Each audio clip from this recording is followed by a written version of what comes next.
Welcome to the DANSOX Virtual Summer School. I'm Susie Crow, and this is lecture number 5. And I will be talking about the ballet class, a critical reading.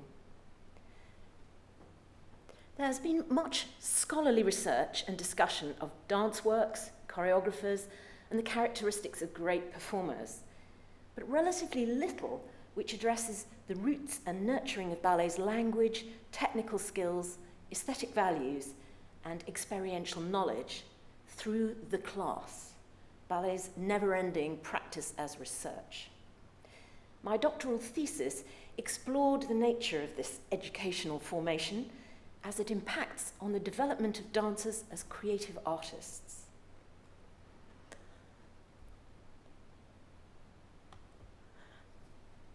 Those of you who've experienced it will know that learning to dance in the ballet class is a more subtle and complex process than its copying, repeating, and memorizing might suggest.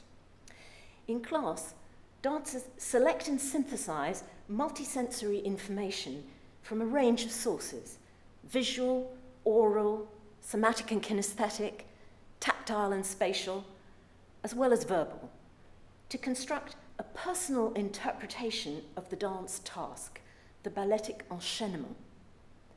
The teacher is not only instructor and coach, but also learning resource, communicating ballet's practice, disciplinary knowledge, customs, and history through living example. Researching this sociocultural phenomenon calls for a qualitative methodology. Ballet training is often informal and unregulated, with small groups of learners, a range of educational agendas, not lending itself to statistical comparison. It needs to be investigated as an oral and embodied culture, observing and documenting it as a happening in a natural setting.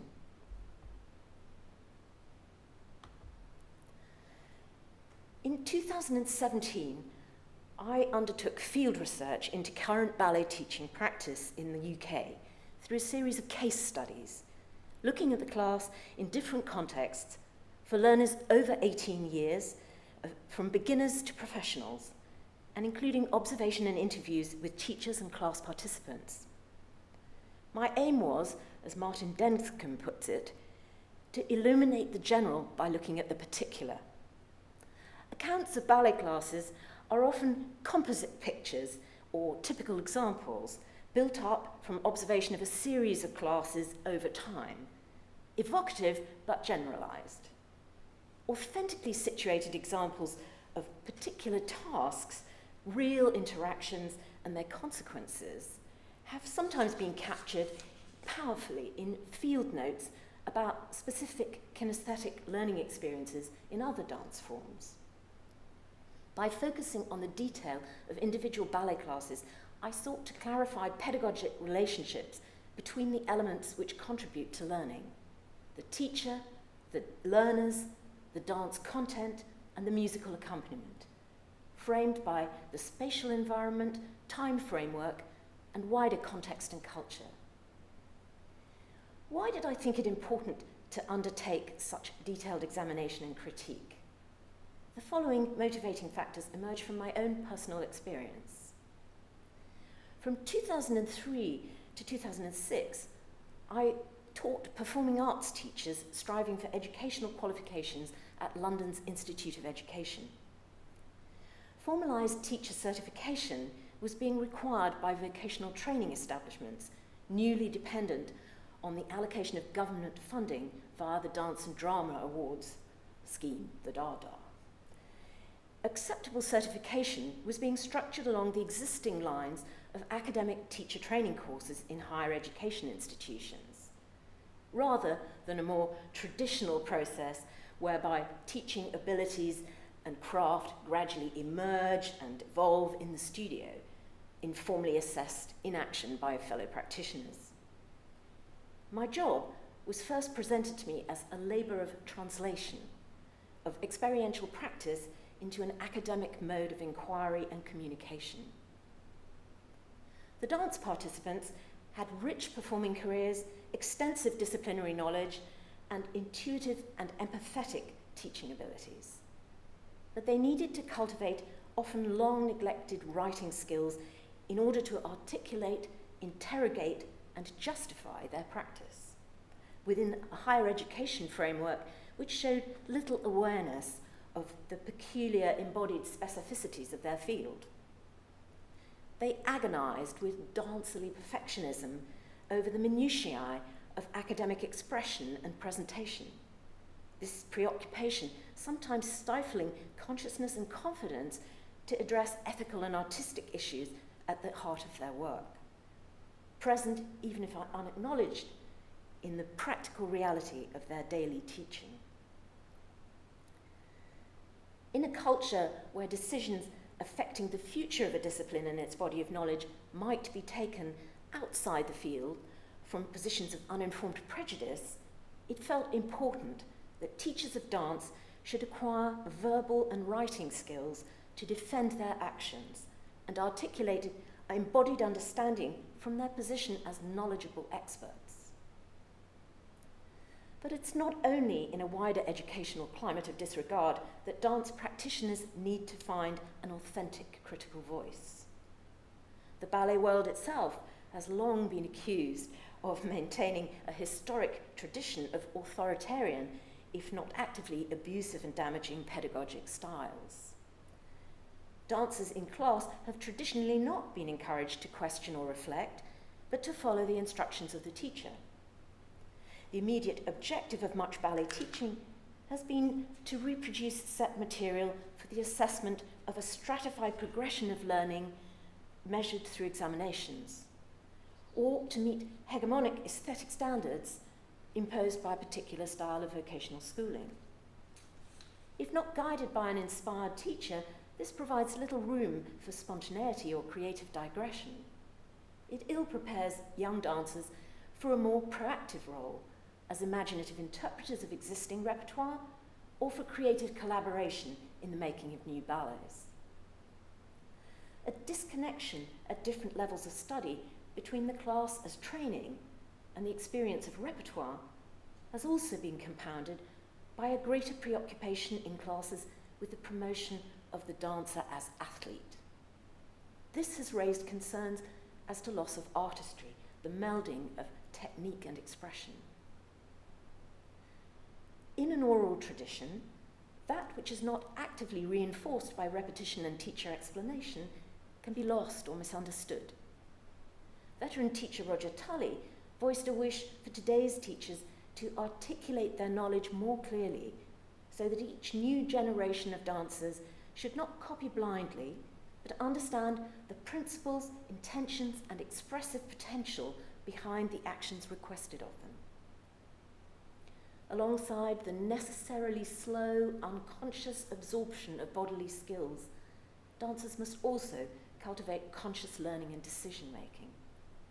It seems to me important for the health and development of ballet as an artistic form that all its practitioners develop their capacities to articulate and communicate their embodied understanding, and if necessary, to critique accepted wisdom. Ballet's technical knowledge and aesthetic have evolved and changed throughout history. This year, the coronavirus has forced momentous change on the dance world. The imposition of lockdown has made it impossible for dancers to study and rehearse together in studio facilities for what is now some months, let alone to perform. Practice has been confined to restricted home spaces, often with floors unsuitable for turning and jumping. This has severely limited the possibility to execute large swathes of ballet's more advanced vocabulary, or the extensive trajectories of choreographies designed for larger spaces. To compensate for the loss of normal training activity, there's been sudden proliferation of online alternatives, classes by Zoom or live streamed, by major companies as well as individual teachers, instructional videos posted on YouTube, Facebook, and Instagram. This has provided fascinating opportunities to observe and participate in classes given by international teachers and stars, professional practice and different ballet traditions have opened up to independent professionals, aspiring students, enthusiastic amateurs, and the curious, enabling comparison between styles and methods. Dancers are no longer confined to studying with a teacher in their locality, but can cherry-pick and construct their own training program from a worldwide offering. This combination of opening of choice and limitation of possibility prompts urgent questions as to what in our dance learning is important to preserve and nurture during this time of hibernation. What are the values that should be informing how we structure our ballet practice for an uncertain future in the digital domain and beyond? Now, more than ever, we are in need of skills of keen observation and thoughtful analysis. Experienced dance writers and critics know how hard it is to pin down and discuss fleeting dance performances, even harder the happenings of the ballet class. By allowing for repeated reviewing, capturing a class on video makes possible the detailed scrutiny necessary for developing in-depth critique. So I began my field research in 2016 with a pilot study of a class on video in the public domain. Well before our current circumstances, at a time when there were fewer filmed examples of the daily practice of professional dancers available to view. My pilot study served a methodological purpose in developing a means of verbally transcribing what is normally ephemeral, and also in devising an observation form for note-taking in the field, where video documentation of the private experience of dancers at work is often not permitted. Once again, I was in the realm of translation, translating a visual record into a written account to make accessible the dense information encapsulated within a cryptic practice. In this presentation, I'll share my experience of documenting the verbal and non-verbal communications of this particular class to enable written analysis of its content through a critical reading of its text. As a dancer myself, by this exercise of detailed observation, I strove, as sociologist Anthony Giddens advises, to make the familiar strange. Joanne Kealina-Homoku's seminal text, An Anthropologist Looks at Ballet as a Form of Ethnic Dance, also serves as a potent reminder here of the need for scholars of ballet to question automatically accepted and uncontested assumptions.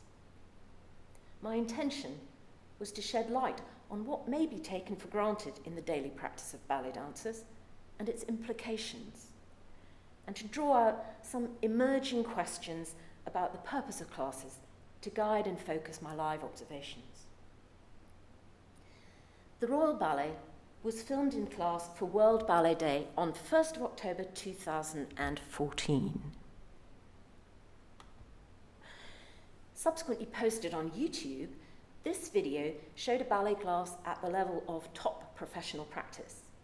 It has had over 3 million hits.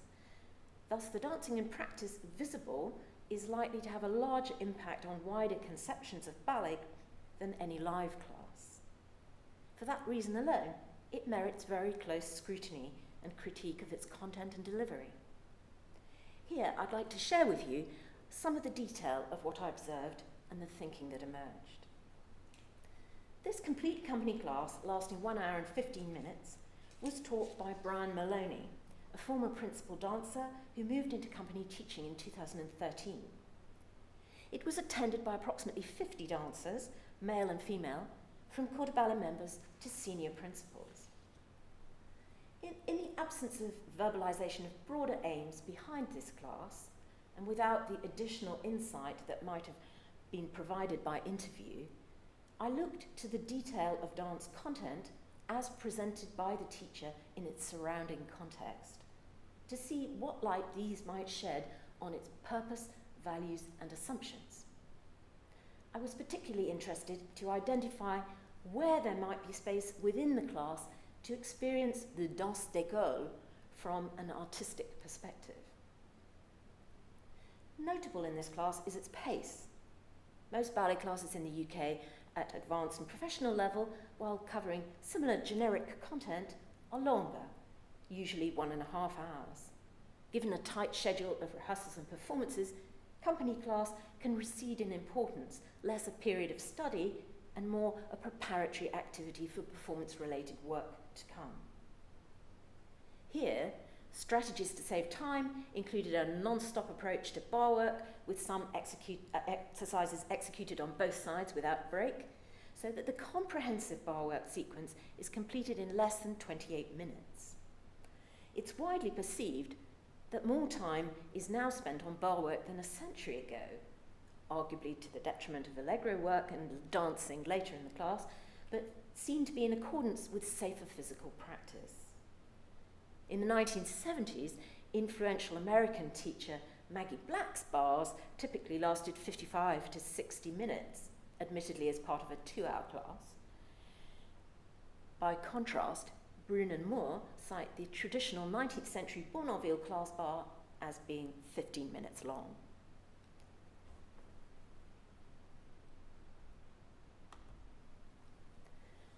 Some dancers write down classes for their personal or teaching practice. In the absence of universal dance notation skills, idiosyncratic verbal note-taking styles develop, capturing dance content and reminders of teaching priorities and corrections. When transcribing this class, I curbed my instinct to describe it from my own perspective as a dancer. Instead, I noted down what the teacher actually communicated, verbally and otherwise, so that when what the dancers did in response could be evaluated in relation to this. Documenting all in writing revealed how different modes of communication were integrated and combined. It also revealed aspects of the dancing overtly commented on or indicated and thereby prioritized, and what was left unsaid, either assumed or perhaps ignored. Verbal communications in such classes are delivered in a condensed shorthand to save time and maintain a warming flow of physicality. It's decipherable because of shared assumptions, rooted in years of embodied practice and not verbalized. As Bourdieu states, practical mastery is transmitted through practice without rising to the level of discourse. But there are other ways beyond verbal discourse to impart content. This class provided a powerful example of the multimodal nature of balletic communication, which here enabled the simultaneous transmission of relevant information on different levels, including the following: French terminology for specific movements and postures, instructions on details of execution, action, direction, quantity, spatial orientation, onomatopoeia or exaggerated delivery of words to suggest movement quality or emphasis, musical information, sing-song and rhythmic intonation of instructions, and even singing, dancers' counts. Additional sounds such as clapping, slapping the thigh, or clicking fingers, and demonstration of movements and indicative gestures.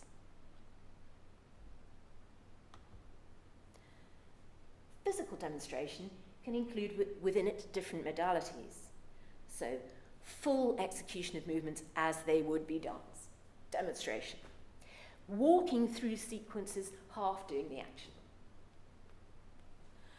Marking, use of the arms to indicate action of the legs.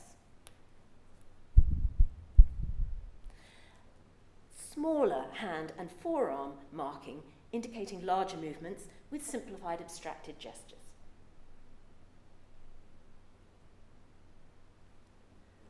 These are all seamlessly combined to form a technical argot intelligible to experienced dancers and the accompanying pianist, if incomprehensible to the uninitiated. Here is a typical example. So, chassé 1, E2, E3, pas de bourrée, preparation 4th, double pirouette, finishing lunge. rotation, and chassé, chaîné, chaîné, chaîné, brrr, and finish.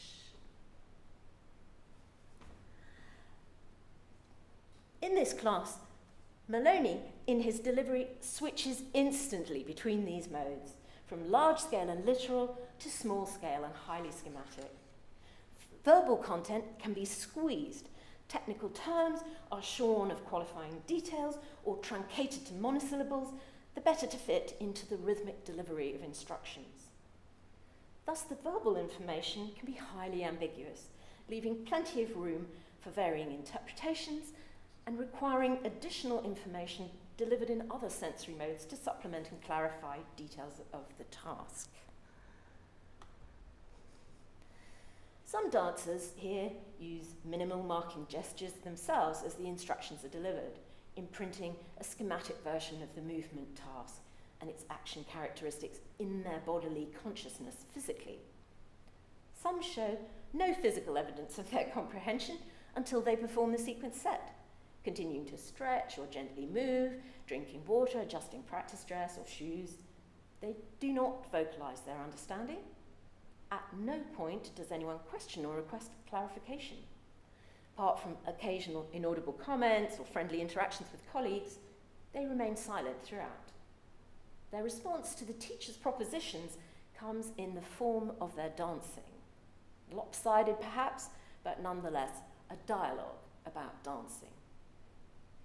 There's little time during this class for teaching feedback on execution. Any feedback is delivered simultaneously with the dancing, either to the class as a whole or to specific individuals. Maloney provides a running commentary on the exercise content almost throughout execution over the music, combining information and feedback, speaking with a raised sing-song voice, and sometimes singing. Here is a typical example.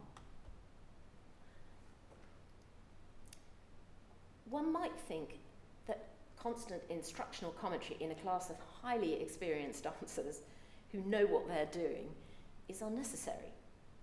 However, Maloney's rhythmic and continuous vocal delivery gives the class a feeling of urgency. He's in some senses singing the dancing, drawing the dancers' attention to rhythmic precision in the articulation of the material, but also galvanizing their energy through a sense of relentless and emphatic action. The class therefore has something of the quality of the continuous warm-up of a jazz or aerobics class, where the teacher demonstrates and instructs the dancers who copy and follow without stopping.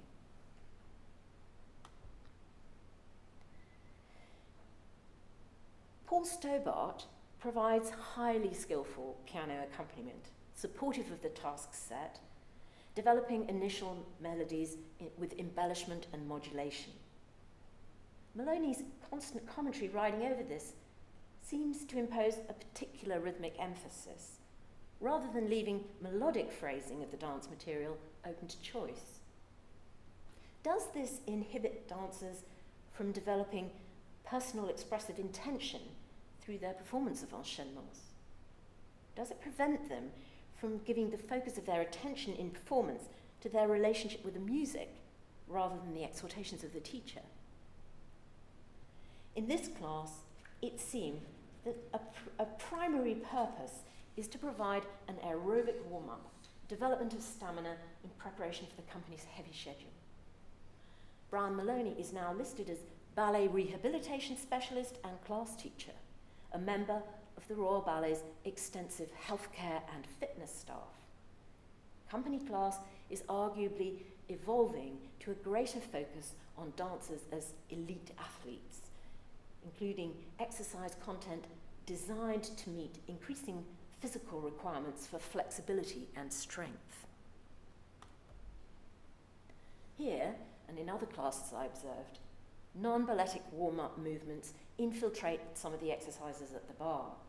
Non-dancing stretches replace port de bras, limbering rather than phrases of dance movement. Evidence of the importance of physical agendas beyond the refinement of dancing and interpretation. So, what was the dance content covered in this class? The Royal Ballet is a repertory company. The night before this class, 30th of October, they had performed Kenneth Macmillan's Manon. 2 weeks after, the company premiered an Ashton programme of Scènes de Ballet, 5 Brahms waltzes in the manner of Isadora Duncan, symphonic variations, and A Month in the Country, iconic works. Less than 3 weeks later came a programme of works by current choreographers Kim Brandstrup, Liam Scarlett, and Christopher Wheeldon.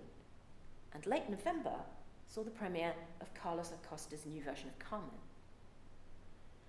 These works, ranging from the dramatic to the neoclassical, require a range of skills and movement styles. Dancers would need to be able to move between these within the rehearsal day.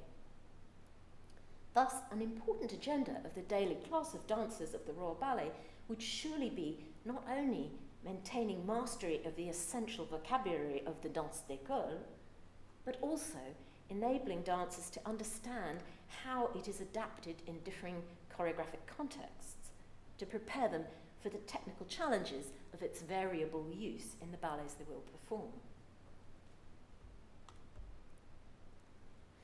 In Ashton's choreography, Gerald E. Morris states, movements are frequently initiated from the torso. Use of the arms and body is not optional but integral. But in this class, port de bras, the carriage of the arms, and body movements remain rarely verbally specified. The dance content, as set forth by Maloney, is mainly defined by leg action and steps. Maloney demonstrates some arm movements and positions, but often his arms are co-opted to indicate the action of the legs, even when he's demonstrating these, perhaps partly to ensure that these are visible to all class participants in a large studio. Throughout the class, there are personal variants in the use and positioning of the arms, accepted by the teacher without remark. The port de bras, thus, could seem to be generally presented here as a graceful and optional embellishment, rather than as structurally integral to the execution of a particular movement or phrase. The torso appears to act as a buffer zone between the different action of arms and legs, rather than the dynamic centre through which they are related through the torsion of épaulement, never mentioned on this occasion. Maloney's teaching appears in line with his own Russian-influenced conservatoire training. And this impression is reinforced in later allegro enchaînements with equally accented steps and precise articulation of visual shapes, rather than nuanced phrasing. As a performer, he danced in Ashton works, but he may not have experienced the particular long-term symbiotic relationship between repertoire and training in the Royal Ballet and its school. Ashton's choreography fed on the danse d'école, and his development of it shaped the dancers for whom his works were originally made. Some of them subsequently passed on their experience of such movement patterns through their teaching. These unwritten embodied knowledges can be lost if not inscribed in the body through repetition in the class. But as well as content and personal experience, an environmental influence significantly shapes the conception of the dancing. The wall of mirrors is proactively used by both teachers and dancers, who often observe each other through the mirror rather than directly. The eye line and focus of the dancers frequently suggests they are watching themselves in the mirror while dancing, self-correcting in response to what they see, working on personal improvement independently of the teacher's input. Would in any case be hard not to look in the mirror because of the spatial design of the dance material and the orientation of the centre work towards it. Although some enchaînements are aligned on the diagonal, the upright torso is predominantly focused towards the mirror. as designated front, with few changes of body direction other than in pirouettes. Sequences mainly moving from side to side while travelling generally forward. This pragmatically enables another group of dancers to start from the back without break, and observation of the dancing from greater distance. But it also facilitates continuing self-monitoring and scrutiny. As with the optional arms, it would therefore appear that, other than for spotting in pirouettes, eyeline and focus are not necessarily regarded as intrinsic to correct execution. Dancers can thus, in the execution of balletic enchaînements, acquire a habit of gazing out to the audience, here represented by the mirror, flattening the shapes, regardless of either the dramatic relevance of such a focus or its distorting effect on whole body line and shape and movement. Narrative and expressive ballets, such as those of Macmillan and Ashton, require the construction of an onstage world with focused interaction between protagonists and danced action as expressive of dramatic intent and situation, rather than the direct outward projection of virtuosic skill to an audience. Understanding of focus and direction and how they shape or affect dancing action is a matter for technical study, which classes could address to prepare dancers who will have to perform this sort of repertoire. I would argue that the classical ballets of Repertoire, with their spatial architecture, also require a three-dimensional rather than two-dimensional approach to the choreographic material. I have on purpose avoided the use of video in this presentation in the hope of building a rich picture of the event without recourse to it. But here is a clip from the video of an allegro enchaînement, not only to allow you finally to enjoy watching beautiful dancers in action, but which I hope illustrates some of the phenomena I have discussed: the teacher's communication, the driving rhythm, and the mirror-focused execution. 1, 2, glissade, jeté, balloté, balloté. Coupé, ballonné, coupé, jeté, glissade, jeté, coupé, chassé.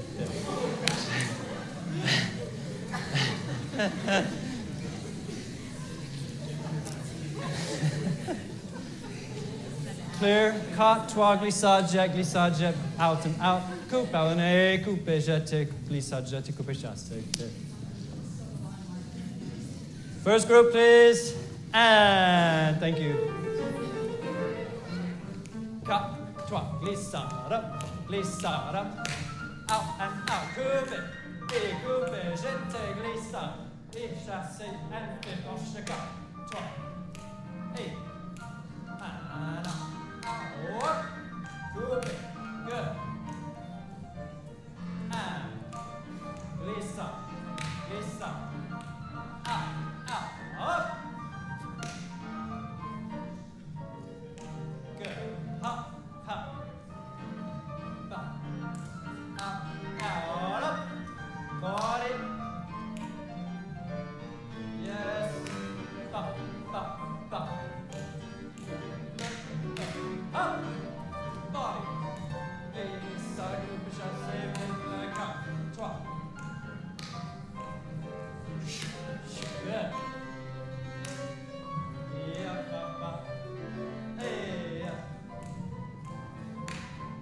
Lower arms. Up. Right. Keep the chest over the. Okay.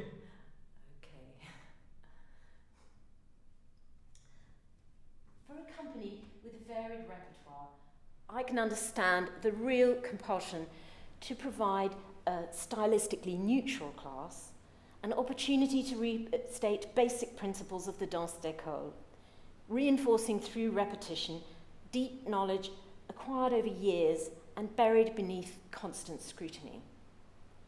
But the classes enchaînements that embody ballet's craft knowledge are never absolute truths, but personal interpretations, inflected by the teacher as the artist craftsperson who transmits them. If ballet is to develop and maintain its relevance as an art form, class material cannot just be reiteration of unquestioned habitual action. There must be space for explicit reflection, personal interpretation, and critique of the tacit assumptions manifest in its content. Relating class material to the distinct technical needs of specific repertoire serves as a conscious reminder of the nature of the danse d'école, a method of physical and corrective entrainment, but also a rich and malleable resource for choreography and performance. Such relationship broadens the concept of technique to encompass not just the refinement of physical and mechanical skills, but also the detailed discrimination necessary for the intentional use of these skills for expressive and communicative ends. The continuance of class as a repeated practice throughout a dancer's career implies recognition that the process of formation of a dancer never ends. Part of that practice should be encouraging reflection and awareness of the significance of the detail of action, enabling choice in interpretation, habits proper to dancers of all levels of experience who aspire to be not merely athletes but artists. A postscript. Rather than in the massive mirror-walled studios of today, British ballet's flowering in the 20th century had its origins in some very small spaces, notably the Mercury Theatre in Notting Hill Gate, where Frederick Ashton made his first choreographies. His entertaining evocation in 1932 of a 19th century ballet class in Foyer de Danse made imaginative use of the tiny theatre's architectural idiosyncrasy and found inventive ways to use danse d'école vocabulary in a minute space with endless busyness and variety. His later works reinforced this impression of an ability for playful balletic invention coming from modest starting points.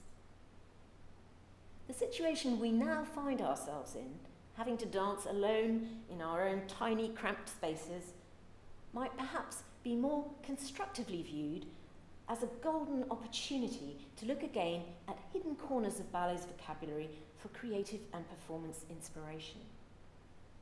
Let us dancers take this time to play with the minutiae of the structure and execution of steps, enriching our understanding by cultivating our awareness of them from inner sensation rather than external visual affirmation in the mirror or on the screen.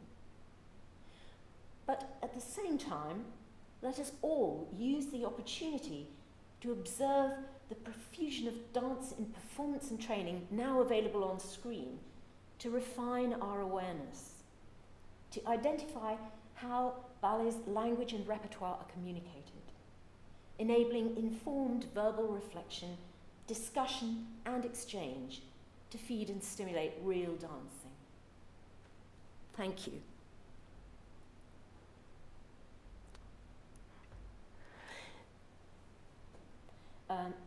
If you have any questions about this presentation, please send it to the following address with DANSOX in uppercase in the subject line, development.office@st-hilders.ox.ac.uk. And here is a bibliography if you would like. Thank you very much.